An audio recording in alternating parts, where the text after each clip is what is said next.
Olá pessoal, boa noite a todos e a todas. Vamos começar mais uma aula da nossa disciplina Direito Penal 2. Hoje, segunda-feira, dia 23 de setembro de 2019, nós iremos dar continuidade ao estudo Aplicação da Norma Penal. Na noite de hoje, nós iremos tratar acerca da primeira fase da dosimetria penal.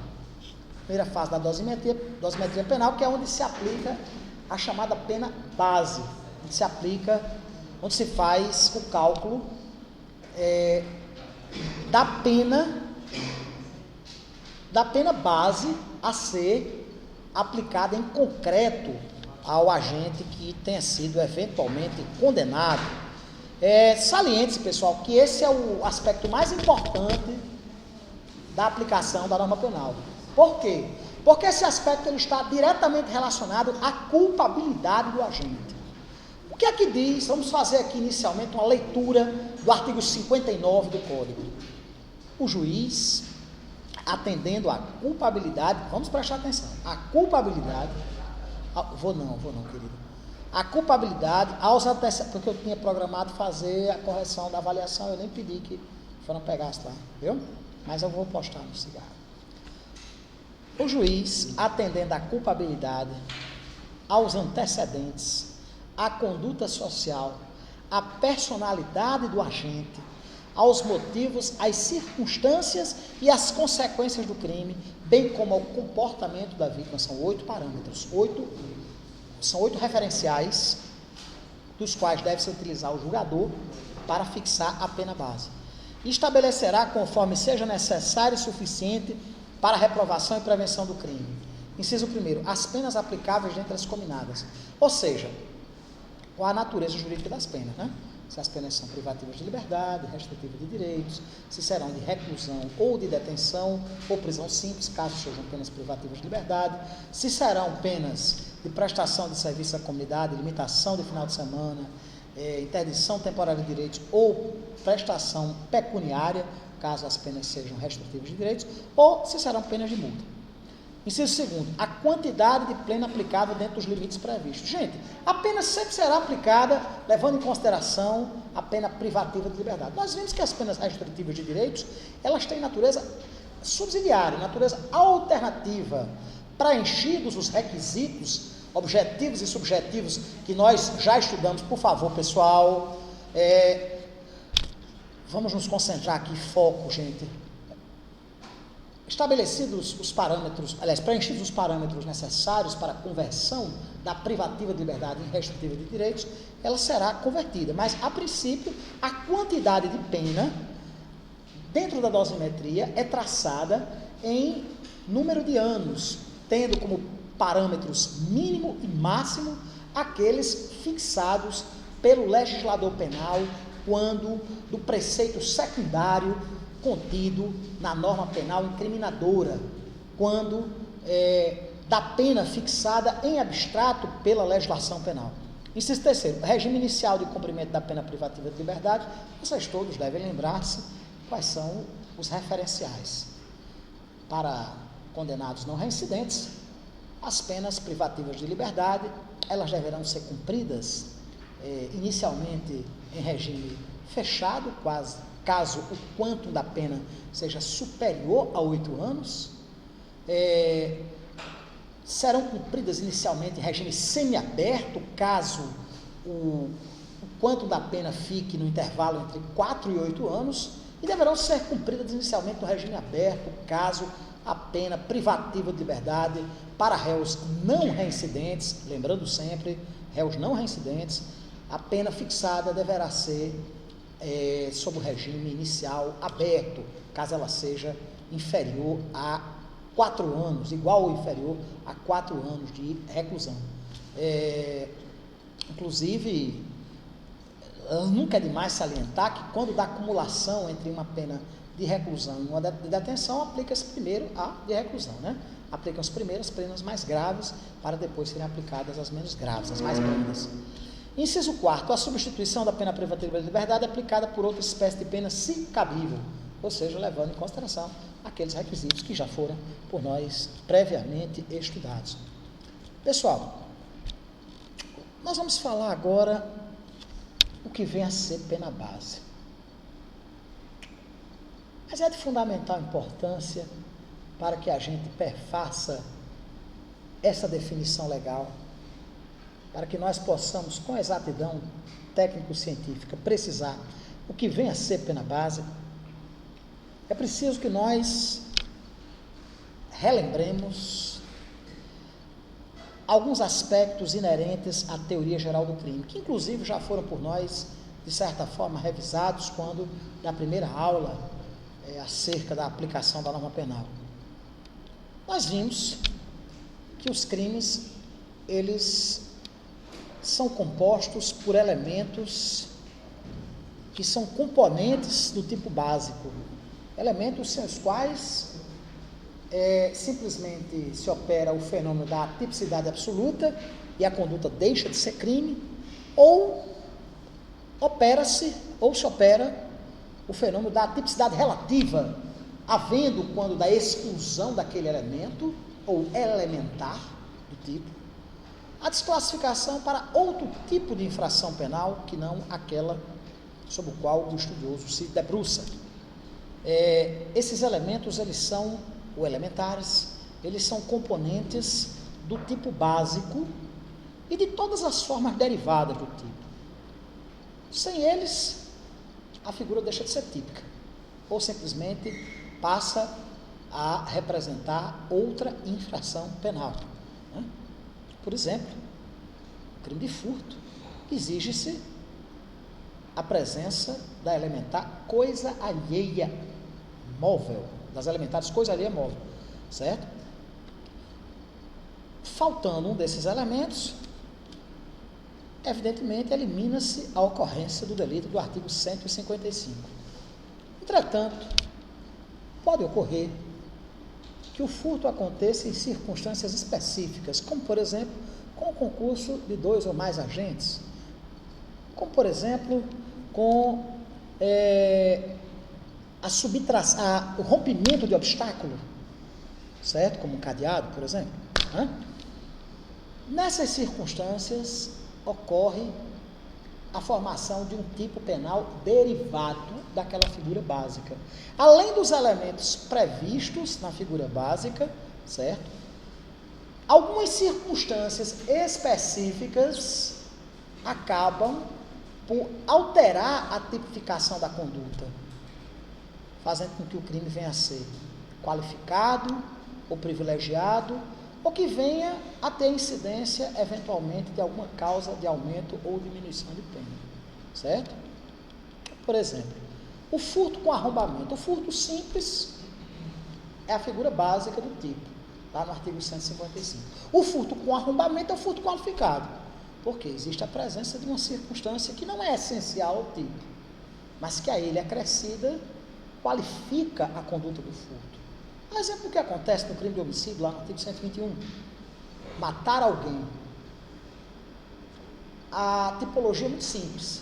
Nós temos apenas um elementar, um núcleo do tipo, um verbo nuclear, matar, e elementar alguém, direcionado a um ser humano, obviamente. Havendo a presença de uma das qualificadoras contidas nos incisos do parágrafo 2º, o tipo penal passa a ser de homicídio qualificado, e não mais o tipo da figura básica do artigo 121. Havendo a presença das circunstâncias específicas contidas no parágrafo 1º do artigo 121, o crime passa a ser de homicídio privilegiado, certo? Ou seja, são circunstâncias que existem no escopo de preencher o delito, mas que não estão na forma básica, não estão no tipo, certo? Mas que de alguma forma contribuem para a gradação da pena, para a individualização da pena, para a dosimetria penal, certo? Existem outras circunstâncias que elas não se encontram no tipo penal, mas sim na parte geral do Código. São as circunstâncias agravantes ou atenuantes, certo? Que elas sempre agravam ou atenuam a pena. Faltando essas circunstâncias, não deixa de haver o delito, em sua forma simples, na sua forma básica, ou na sua forma qualificada, ou eventualmente até privilegiada, certo? Mas essas circunstâncias que são apreciadas na segunda fase da dosimetria penal, elas exercem alguma influência, atraindo um maior ou menor grau de censura, um maior ou menor grau de reprobabilidade para a conduta do agente, agravando ou atenuando a pena aplicada no caso concreto, certo? É interessante, gente, que existem outras circunstâncias, certo? Que elas influenciam somente na aplicação da pena. E elas são ditas de circunstâncias judiciais. Essas circunstâncias judiciais, elas são ditas judiciais porque elas são entregues, não existe uma fórmula específica. Elas são entregues ao critério discricionário do magistrado, que, analisando o que determina o artigo 59 do Código, deverá sopesá-las para perfazer o cálculo da pena base. É sobre a pena base do delito que incidirá posteriormente a aplicação ou não das agravantes ou atenuantes e, em terceira fase da dosimetria penal, as causas de aumento e diminuição de pena, certo? Como é que você observa, na realidade, no caso concreto, essas circunstâncias judiciais? Elas são residuais a todas as outras circunstâncias. Se nós não encontramos aquela circunstância como causa de aumento ou diminuição de pena, se nós não encontramos aquela circunstância como agravante ou atenuante, o juiz deverá inseri-las dentro da forma base da pena, dentro do cálculo da pena base, levando em consideração os critérios. São 8, pessoal, são 8 critérios, sobre os quais deve alicerçar-se o cálculo do juiz nessa primeira fase da dosimetria penal, certo? Tendo por objetivo a melhor individualização da pena.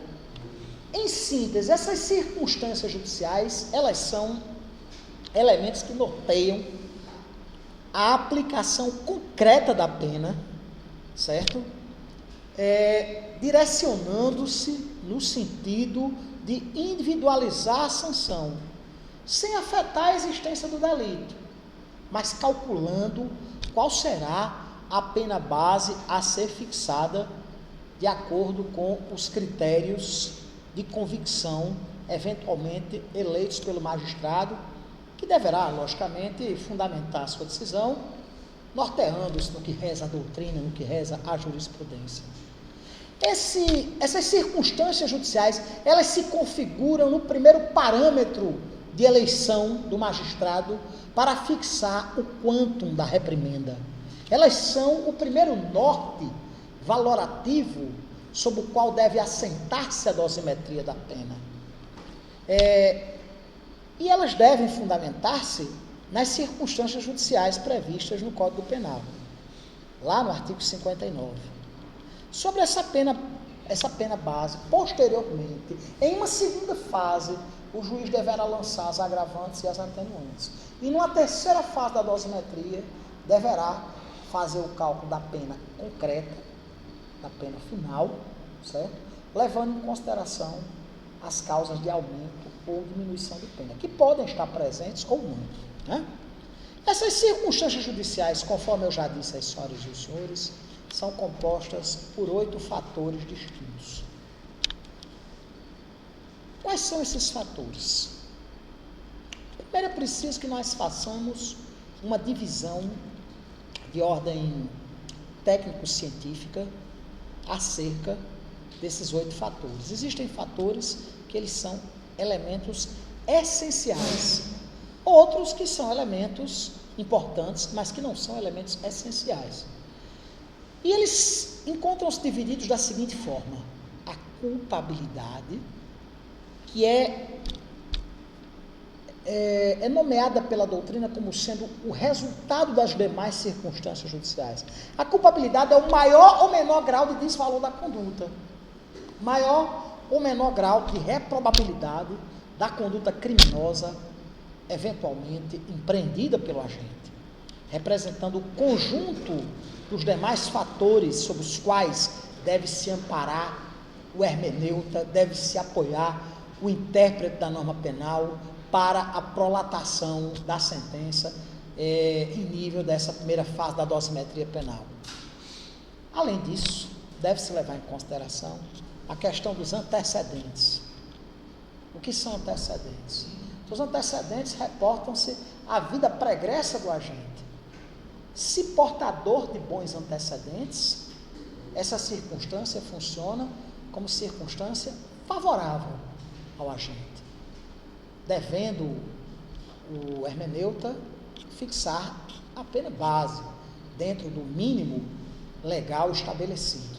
Se houver a presença de maus antecedentes, isso denota, ou seja, uma vida pregressa permeada pela conduta criminosa, haverá, por parte do magistrado, a missão de sopesar para o cálculo da pena base a existência de uma vida pregressa aparentemente inclinada ao crime.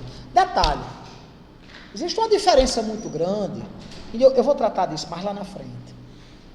Na semana que vem a gente trata sobre isso. Mas existe uma diferença fundamental entre maus antecedentes e reincidência. A reincidência, ela exige o trânsito em julgado da sentença penal condenatória. O indivíduo só é reincidente se ele tiver contra si uma decisão judicial transitada em julgado no sentido de uma sentença penal condenatória. Se ele tiver uma decisão penal condenatória transitada em julgado contra si, ele é reincidente. E a reincidência, por óbvio, ela não pode se protrair no tempo ad eternum. A reincidência, ela opera-se no tocante aos seus fenômenos, aos seus efeitos. Os efeitos da reincidência são diversos. Influencia na questão do fato de que a reincidência ela é uma atenuante genérica, influencia no sentido de que o regime prisional, quando dá aplicação de uma pena privativa de liberdade, deverá ser o regime fechado. Ela opera-se, quando da prática de crime doloso, com a impossibilidade de conversão da pena privativa de liberdade por uma restritiva de direitos. Ela opera-se no tocante à questão do período para a progressão de regime e para a obtenção do livramento condicional, certo? Enfim, são inúmeras as consequências negativas, as consequências nefastas para o agente quando do fenômeno da reincidência. E a reincidência, ela opera-se num período de 5 anos após o efetivo cumprimento da sanção penal, certo? Após 5 anos do cumprimento da pena, o agente deixa de ser reincidente. Mas ele sempre terá maus antecedentes. Por quê? Ele não será reincidente, ele, portanto, existe até um instituto jurídico, sobre o qual nós ainda vamos falar esse semestre, a reabilitação, que é um procedimento no qual o indivíduo pede que o seu nome seja retirado dos registros públicos da justiça, para que possa tirar, por exemplo, uma certidão negativa. A maioria das empresas exige uma certidão negativa para os candidatos aos seus empregos, às funções exercidas pela iniciativa privada. E na iniciativa pública, a aprovação no concurso público exige a idoneidade moral, que se prova através da certidão negativa. O servidor público ele não pode ser reincidente, sobretudo em crime doloso, né? E aí o sujeito ele não pode ficar marcado para sempre com a nódoa indelével de uma condenação criminosa. Por isso que a reincidência não é eterna, mas os maus antecedentes são. Por quê? Porque para fins dos registros da justiça, o sujeito sempre constará como tendo cumprido uma sanção penal, que não poderá influenciar em seu desfavor no tocante aos efeitos nefastos da reincidência, certo? Como, por exemplo, não pode se constituir como um agravante o resto da vida dele, mas no que diz respeito à primeira fase da dosimetria penal, evidentemente que ele será portador de maus antecedentes.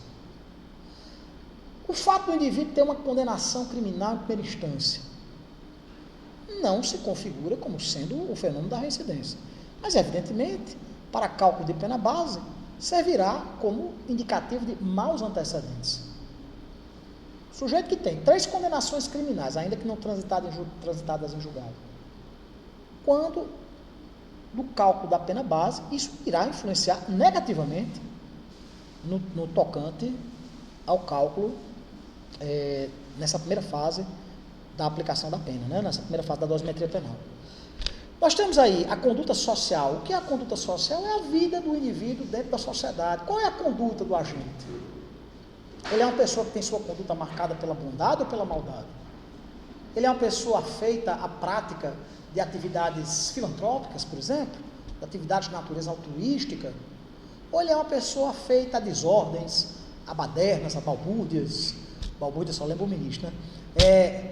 É uma pessoa afeita a uma vida totalmente dissoluta, desregrada, marcada pela maldade, pela perversidade.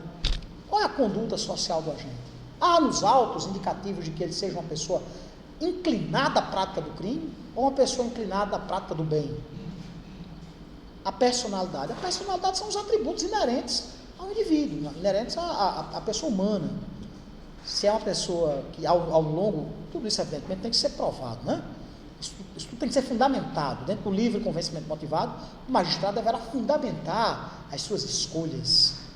E a personalidade está relacionada à postura que o agente demonstra ter, sabe? A manifestação subjetiva no tocante à postura do agente ao longo da própria instrução processual, ao longo, por exemplo, de todo o procedimento, não só judicial, mas tanto na fase pré-judicial, também no inquérito policial, que seja que o indivíduo tenha uma personalidade, do ponto de vista ético, uma personalidade marcada por características edificantes ou por características degradantes, né? Os motivos tratam-se de uma circunstância de natureza objetiva, também subjetiva. Qual foi a motivação do delito? O agente agiu por cupidez, por maldade, por ambição, por inveja, por ganância, ou o agente agiu em razão de algo edificante, de algo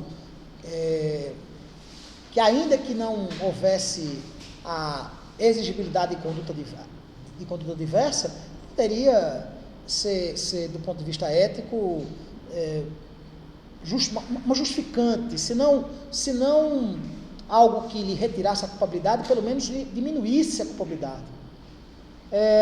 As circunstâncias, quais foram as circunstâncias do ilícito? Em quais circunstâncias operou-se a atividade criminosa? As circunstâncias relacionam-se às questões de tempo, lugar, modus operandi, as circunstâncias fáticas, enfim, da atividade criminosa. As consequências do crime. Quais são as consequências do crime? O crime deixou, por exemplo, uma família desprovida do seu arrimo. O crime deixou, por exemplo, consequências nefastas em uma comunidade, por exemplo, a prática do tráfico de entorpecentes. O crime privou uma família do seu meio de sustento. Quais foram as consequências do crime no tocante aos efeitos que aquela prática delituosa suscitou? E, por derradeiro, nós temos o comportamento da vítima. Existe até, dentro do âmbito das ciências criminais, um ramo que se dedica a estudar o comportamento da vítima.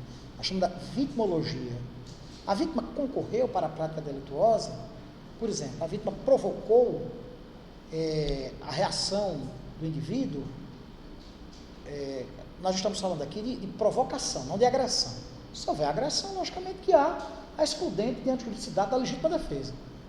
Nós não estamos nos reportando a isso. No tocante, por exemplo, a vítima que proferiu ameaças ou proferiu palavras de baixo calão, em detrimento do agente, provocando, incitando ao crime. A vítima que, por exemplo, estava caminhando no local ermo, portando joias de ouro, alta madrugada, né? O comportamento da vítima, muito embora isso seja muito relativizado. a vitimologia, ela explica o crime sob a perspectiva do comportamento da vítima. Mas essa é, de toda forma, uma das circunstâncias judiciais, um desses 8 elementos inseridos dentro do caput do artigo 59, sobre os quais deverá assentar-se a formação desse juízo quantitativo. Eu digo quantitativo porque o qualitativo já houve, né? A prolongação da sentença penal condenatória. Quando o juiz, levando em consideração os elementos probatórios presentes ao longo da instrução processual, trazidos pela acusação, trazidos pela defesa, inclinou-se para um juízo de culpabilidade. Mas, do ponto de vista quantitativo, é só na dosimetria penal que se chega a esse quantum da pena. E nessa primeira fase, deverá se mensurar a pena base. Inclusive, gente, é importante que se diga aqui que não se deve o magistrado ou o tribunal operar um cálculo matemático, aritmético, certo? A individualização da pena deve ser feita de forma a se analisar as circunstâncias individuais de cada caso concreto, certo? De acordo com os atributos inerentes à personalidade do agente, de acordo com as circunstâncias fáticas sobre as quais ocorreu a prática delituosa, certo? Devendo, portanto, nessa primeira fase da dosimetria penal, utilizar-se o juiz ou o tribunal para fixar o quantum inicial da pena, a pena base, de critérios baseados na razoabilidade, de critérios baseados em pressupostos lógicos, claros, sólidos, reais, no sentido de se buscar harmonizar a aplicação da norma penal com o princípio da individualização da pena, buscando harmonizar seu sistema no tocante à dosimetria, sem que isso seja um mero cálculo aritmético, um mero cálculo matemático, certo? Aqui não se trata de uma soma de pontos ou frações que o magistrado deva seguir ou não, deva utilizar-se ou não, como se fossem elementos rígidos e inflexíveis. Deverá nortear, por isso que se deixa ao critério do magistrado, dentro, evidentemente, do princípio do livre convencimento motivado, que deve estribar todas as decisões judiciais, não só as sentenças penais condenatórias, mas toda e qualquer decisão judicial, ela tem que ser fundamentada, de maneira a se chegar a uma individualização da pena, de forma mais harmoniosa e concetânea com os objetivos, tanto no tocante à prevenção quanto à retribuição, sobre os quais encontra-se assentado o Instituto Jurídico da Pena, né?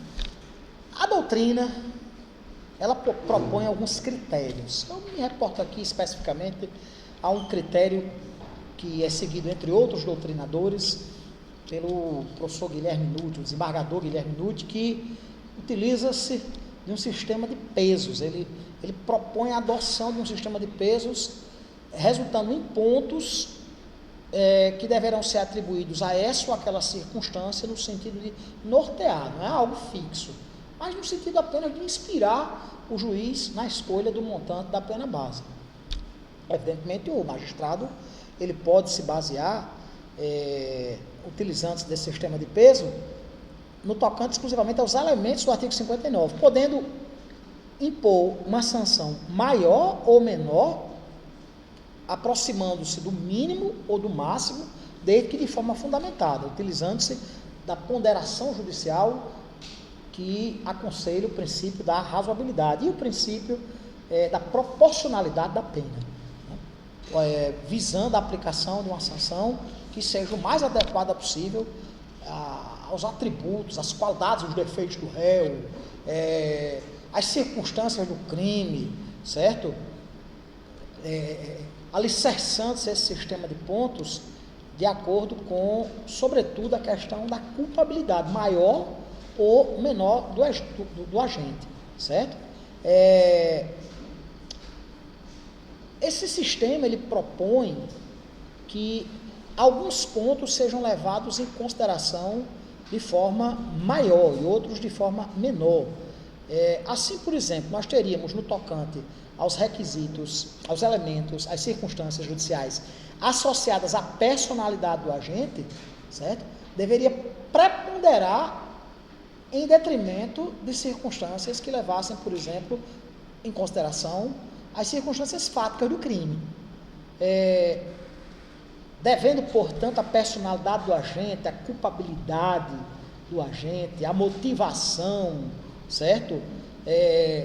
Está dentre os enumerados pelo artigo 59, entre os que tivessem mais relevo, certo? Em razão da presença dessas circunstâncias que denotariam maior ou menor reprobabilidade da conduta, legando-se as questões relativas, por exemplo, às circunstâncias fáticas do ilícito, certo? A contribuição da vítima, o comportamento da vítima no fato criminoso deveriam ser levados em consideração de forma mais discreta, de forma menos preponderante. De todo modo, essa projeção de pesos ao qual se reporta parte da doutrina, que diz basicamente o seguinte: dentro de uma escala de pontuação, a personalidade mereceria 2 pontos, os antecedentes 2 pontos, os motivos 2 pontos. Por quê? Porque são de natureza subjetiva, vinculados aos atributos do réu, né? A uma personalidade, digamos, mais elevada ou menos elevada, uma personalidade, ao menos em tese, mais inclinada à prática delituosa ou menos inclinada à prática delituosa. Circunstâncias do crime, consequências do crime, comportamento da vítima e conduta social receberiam 1 ponto, totalizando um sistema de 10 pontos que o magistrado deveria sopesar, certo? Utilizando-se prioritariamente daquelas circunstâncias que denotam uma tendência do agente à criminalidade maior ou menor, né? A questão da culpabilidade, a questão da personalidade e a questão dos motivos ou da motivação do crime teriam uma pontuação maior, enquanto os demais teriam uma pontuação menor. Esse sistema de pesos é apenas uma construção doutrinária, é uma construção científica. O magistrado não é obrigado a segui-lo, mesmo porque essas circunstâncias, o nome mesmo já está dizendo, circunstâncias judiciais. São circunstâncias judiciais que devem ser sopesadas pelo magistrado dentro de um arcabouço probatório, lógico, é preciso que haja provas nos autos, se não da presença de tais ou quais circunstâncias, pelo menos da ausência de circunstâncias que, por exemplo, denotem uma personalidade propensa ao crime ou não, certo? Quando não se consegue, por exemplo, no caso concreto, apurar se há realmente essa personalidade do agente voltada para a prática do crime, né? O que é inclusive muito comum. Muitas vezes nos autos de um processo não dá para se apurar qual é a personalidade do indivíduo, nem tampouco qual foi a motivação do crime, né? Muitas vezes o magistrado, e havendo ausência de fundamentação no tocante à incidência dessa ou aquela circunstância, o magistrado deverá inclinar-se pela aplicação da pena mínima combinada em abstrato. Por quê? Porque há necessidade de fundamentação. Se ele diz que nos autos se demonstra a presença de uma personalidade voltada para a prática criminosa, ele tem que provar, ele tem que fundamentar, certo? O próprio princípio, a teoria geral do processo já nos ensina, é o princípio do livre convencimento motivado. O magistrado, ele tem o poder discricionário, de acordo com o seu talante e não o seu autoritarismo, sopesar qual deverá ser, nessa primeira fase, a pena base a ser aplicada dentro daqueles parâmetros mínimo e máximo aos quais se reportam os ditames da norma penal incriminadora. certo? Lembrando sempre, gente, que nessa fase inicial não se levam em consideração circunstâncias que eventualmente sejam atenuantes ou agravantes, causas de aumento ou diminuição de pena, não. Leva-se em consideração somente esses 8 critérios fixados no artigo 59 do Código, certo? Que deverão ser sopesados no afã de se chegar a uma pena base que será, quando da capitulação legal for a do tipo simples, da forma básica do delito, aquela contida no caput do delito, do crime, certo? Do tipo penal. Quando da presença de eventuais circunstâncias que qualifiquem ou privilegiem o delito, aí o magistrado deverá utilizar como parâmetro mínimo e parâmetro máximo aquelas balizas às quais o legislador penal fez referência, aqueles patamares, por exemplo, no crime de homicídio qualificado, de 12 a 30 anos de reclusão, né? São esses os parâmetros utilizados quando dessa primeira fase da dosimetria penal. Essas circunstâncias judiciais às quais se reporta o legislador penal e que servem como norte valorativo, que servem como balizas, como referências para a fixação da pena base a ser aplicada ao caso concreto, a ser aplicada àquela situação em que restou condenado o agente e que deve receber como resposta da sociedade, dentro do critério retributivo da pena, um quanto maior ou menor, de acordo com o maior ou menor grau de culpabilidade. Por isso que a doutrina fala em culpabilidade como a somatória das outras 7 circunstâncias judiciais. Porque a culpabilidade, ela pode ser entendida justamente como o maior ou menor grau de reprobabilidade da conduta. O maior ou menor grau de censura que deve receber o agente em face desse desvirtuamento que ele teve da norma penal, dos ditames que a norma penal incriminadora elegeu como sendo justos, os necessários, os precisos, incorrendo pelas veredas tortuosas da prática das condutas que foram rotuladas, que foram, dentro do princípio da legalidade, eleitas como sendo as condutas criminosas, aquelas que, enfim, ofendem a um determinado bem juridicamente resguardado, bem penalmente tutelado, bem da vida, que pela sua importância inestimável, pelo seu grau maior de relevo social, mereceram a chancela do direito penal, mereceram a proteção jurídico-penal. Nesse sentido, essa primeira fase, por isso que eu disse no começo da aula e no final da aula passada, que essa primeira fase ela é um momento crucial, um momento fundamental, o momento mais importante no cômputo da pena a ser aplicada no caso concreto a esse ou aquele agente, né? Utilizando-se sempre desses critérios gerais estabelecidos pelo artigo 59, né? A culpabilidade, os antecedentes, a conduta social, a personalidade, a motivação do crime, as circunstâncias do crime, as consequências do crime e, por derradeiro, o comportamento da vítima. A culpabilidade ela pode ser interpretada como em razão de seu grau de maior ou menor reprovação social da conduta, como sendo o conjunto das demais circunstâncias judiciais. Daí ela ser considerada a circunstância mais importante, né? Porque é justamente levando em consideração o maior ou menor grau de reprovação da conduta, o maior ou menor grau de reprobabilidade do agente, que se deve chegar a uma pena próxima do mínimo ou do máximo, fixado pela legislação penal em abstrato. Diga lá, meu nobre. Suponhamos que 3 ou 4, 5 juízes analisam o mesmo processo, certo?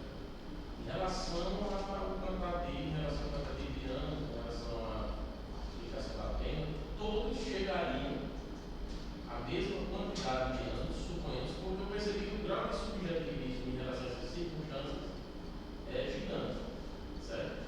Aí vamos supor, um juiz pega 18 anos,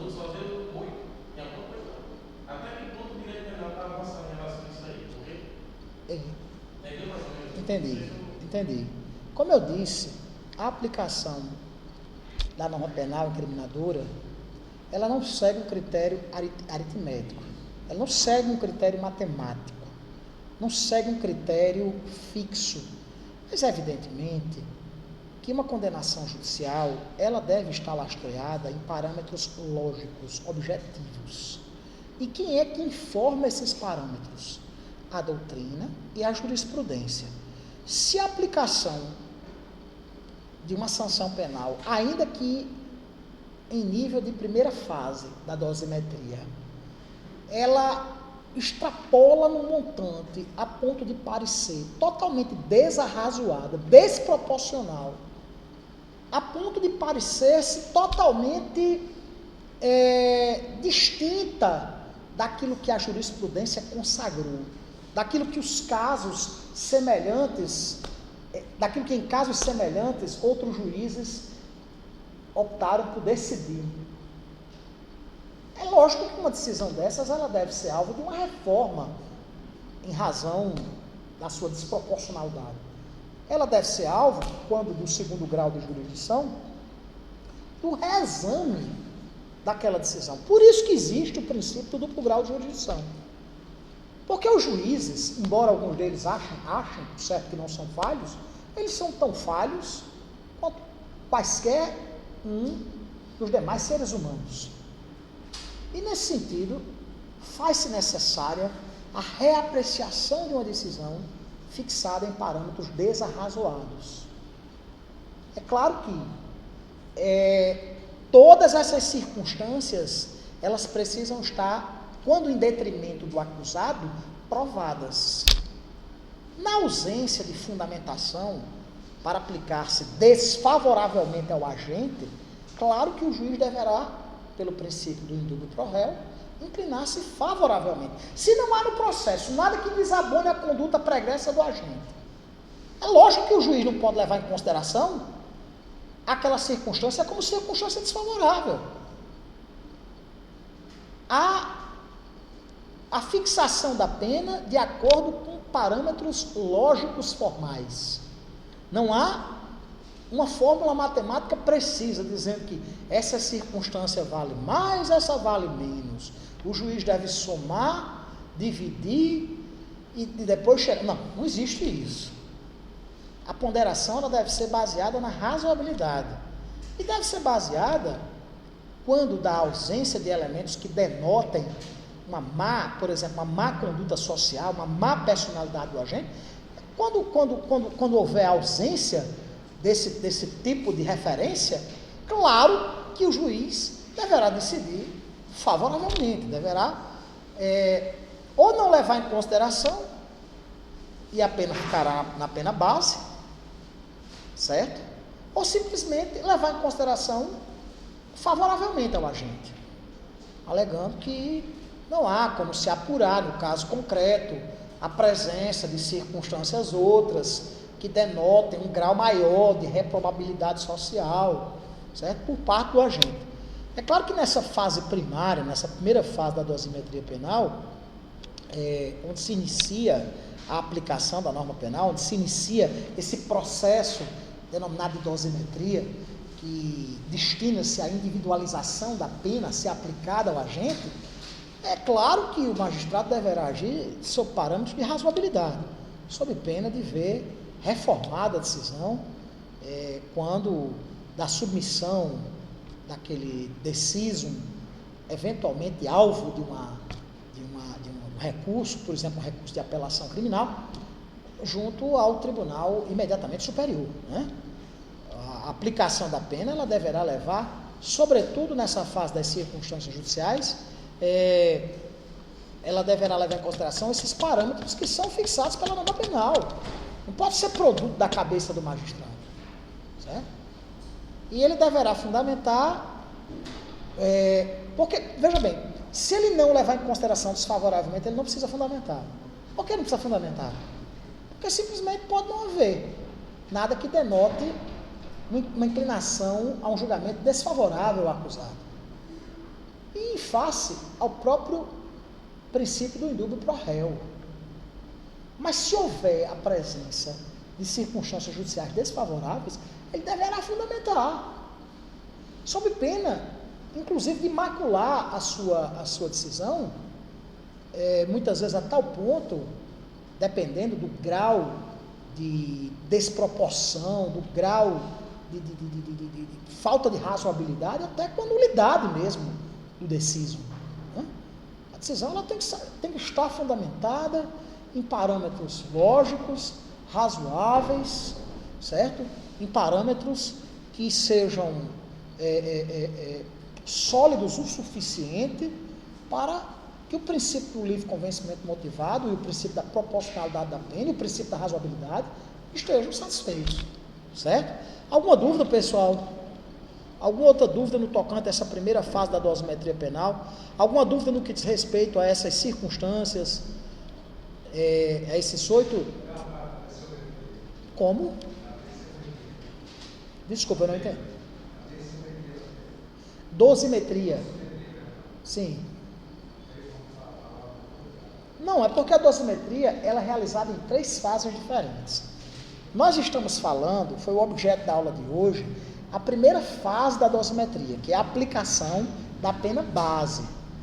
Nas próximas aulas, nós iremos tratar das 2 outras fases da dosimetria penal, que são, na segunda fase, se leva em consideração a presença de agravantes ou atenuantes, e aí se chega à pena intermediária.